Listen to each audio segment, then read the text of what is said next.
رات کے پچھلے پہر تھے، فجر کی اذان میں ابھی کچھ وقت تھا۔ علی نے اپنی مسجد کے کمرے کی کھڑکی سے باہر جھانکا۔ آسمان پر ستارے جگمگا رہے تھے، چاند کی چاندنی نے ساری فضا کو نورانی بنا رکھا تھا۔ وہ اپنے رب کے سامنے سجدہ ریز ہوا۔ اس کی آنکھوں سے آنسوؤں کی لڑیاں بہہ رہی تھیں۔ اللہ، تو ہی مالک ہے، تو ہی رازق ہے۔ میرے پاس تو کچھ بھی نہیں بچا، تیرے سوا کوئی سہارا نہیں۔ میری مدد فرما، میرے حال پر رحم فرما۔ علی ایک غریب نوجوان تھا، ماں باپ کا سایہ سر سے اٹھ چکا تھا، ایک چھوٹی سی جھونپڑی میں رہتا تھا۔ دن بھر محنت مزدوری کرتا، شام کو تھکا ماندہ گھر لوٹتا، مگر قسمت نے اس کا ساتھ نہ دیا۔ کام ملنا مشکل ہو گیا تھا، کبھی کبھار ہی کوئی روزی مل پاتی۔ بھوک اور افلاس نے اس کی ہمت پست کر دی تھی۔ اسی مسجد کے امام صاحب علی کو بہت چاہتے تھے، وہ علی کی عبادت اور نیک تینتی سے واقف تھے۔ ایک دن انہوں نے علی کو بلایا، بیٹا، میں تمہاری مجبوری سمجھتا ہوں، تمہاری نیکی اور صبر سے میں بہت متاثر ہوں۔ میں تمہیں ایک کام بتاتا ہوں۔ شہر سے باہر ایک بزرگ رہتے ہیں، لوگ انہیں بابا جی کہتے ہیں۔ وہ بہت نیک اور صاحب کرامت انسان ہیں۔ تم ان کے پاس جاؤ، اپنی پریشانی ان سے بیان کرو، شاید اللہ تعالیٰ ان کے ذریعے تمہاری مدد فرما دے۔ علی نے امام صاحب کا کہا مانا۔ اگلے دن صبح سویرے ہی وہ بابا جی کی خانقاہ کی طرف چل پڑا۔ خانقاہ شہر سے کافی دور ایک پہاڑی پر واقع تھی۔ علی نے پیدل ہی سفر کیا، دوپہر تک وہ خانقاہ پہنچ گیا۔ خانقاہ کا ماحول بہت پرسکون تھا۔ درمیان میں ایک چھوٹی سی مسجد تھی، اس کے ارد گرد چند کمرے بنے ہوئے تھے۔ بابا جی مسجد کے باہر ایک چارپائی پر تشریف فرما تھے۔ ان کا چہرہ نورانی تھا، داڑھی سفید اور گھنی تھی، آنکھوں میں شفقت اور محبت کے دریا بہہ رہے تھے۔ علی نے ادب سے بابا جی کے قدم چومے۔ بابا جی نے اس کے سر پر ہاتھ رکھا۔ بیٹا، خوش آمدید، بتاؤ کیا مسئلہ ہے؟ علی نے اپنی ساری کہانی سنا ڈالی، روزی کی تنگی، تنہائی، مایوسی۔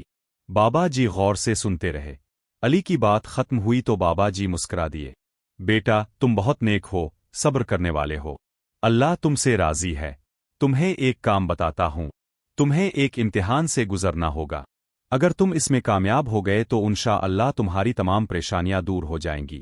علی نے جوش سے کہا، بابا جی اب جو حکم دے گے میں بجا لاؤں گا۔ بابا جی نے اپنی جیب سے ایک چھوٹی سی تھیلی نکالی، اسے علی کے ہاتھ پر رکھتے ہوئے بولے، اس تھیلی میں 10 سونے کے سکے ہیں، یہ تمہارے لیے ہیں۔ تمہیں ایک کام کرنا ہے، آج سے 1 ہفتہ تک تمہیں ہر روز صبح سویرے اٹھنا ہے، باوضو ہو کر 2 رکعت نفل پڑھنا ہے، پھر یہ تھیلی لے کر شہر کے بازار جانا ہے۔ بازار کے ایک کونے میں ایک بزرگ بیٹھے ہوں گے، وہ اندھے ہیں، تمہیں ہر روز 1 سکہ ان کے آگے رکھ کے آنا ہے۔ یاد رہے، تمہیں ان سے کوئی بات نہیں کرنی، نہ ہی وہ تمہیں دیکھ سکے گے۔ تمہیں یہ کام پورے 1 ہفتہ تک کرنا ہے، 7ویں دن شام کو تم میرے پاس آنا۔ علی نے تھیلی لی اور بابا جی سے اجازت لے کر واپس چل دیا۔ راستے بھر وہ سوچتا رہا کہ یہ عجیب سا کام ہے۔ بابا جی نے اسے سونے کے سکے دیے ہیں، مگر وہ انہیں ایک اندھے فقیر کے سامنے رکھائے گا۔ مگر اس نے بابا جی کے حکم کی تعمیل کا فیصلہ کر لیا تھا۔ اگلے دن علی نے فجر کی نماز پڑھی، 2 رکعت نفل ادا کیے اور تھیلی لے کر بازار کی طرف چل پڑا۔ جیسے ہی وہ بازار پہنچا، اس نے دیکھا کہ واقعی ایک کونے میں ایک بزرگ بیٹھے ہیں۔ ان کی آنکھیں بند تھیں، چہرے پر نور تھا۔ علی نے خاموشی سے 1 سکہ ان کے سامنے رکھا اور واپس ہو گیا۔ دوسرے دن بھی یہی عمل دہرایا۔ تیسرے دن جب وہ سکہ رکھ کر واپس پلٹ رہا تھا تو اس کے دل میں خیال آیا، اگر میں یہ سکے اپنے پاس رکھ لوں تو میری ساری پریشانیاں دور ہو سکتی ہیں، میں اچھا کھانا کھا سکتا ہوں، اپنی جھونپڑی کی مرمت کرا سکتا ہوں، بابا جی کو پتہ بھی نہیں چلے گا۔ مگر فوراً ہی اسے اپنے خیال پر شرمندگی ہوئی۔ اس نے دل ہی دل میں استغفار پڑھا اور بابا جی کے حکم کی تعمیل کا عزم مضبوط کیا۔ چوتھے دن علی نے دیکھا کہ وہ بزرگ اسی جگہ بیٹھے ہیں۔ اس دن بازار میں بہت بھیڑ تھی، لوگ ادھر ادھر دوڑ رہے تھے۔ علی نے دیکھا کہ ایک لڑکا چوری سے بزرگ کے سامنے پڑے سکے اٹھا کر بھاگ گیا۔ علی کے دل میں آیا کہ وہ اس لڑکے کو پکڑے، مگر اسے بابا جی کی ہدایت یاد آئی کہ وہ کسی سے بات نہیں کرے گا۔ اس نے خاموشی سے 1 سکہ رکھا اور چلا آیا۔ 5ویں دن جب علی بازار پہنچا تو اس نے دیکھا کہ وہ بزرگ اپنی جگہ پر موجود نہیں ہیں۔ علی نے پاس کھڑے ایک دکاندار سے پوچھنا چاہا، مگر پھر خیال آیا کہ اسے کسی سے بات نہیں کرنی۔ وہ انتظار تقریباً 1 گھنٹہ بعد وہ بزرگ آئے اور اپنی جگہ پر بیٹھ گئے۔ علی نے فوراً 1 سکہ ان کے سامنے رکھا اور واپس ہو گیا۔ چھٹے دن علی نے دیکھا کہ بازار میں ایک حادثہ ہوا تھا۔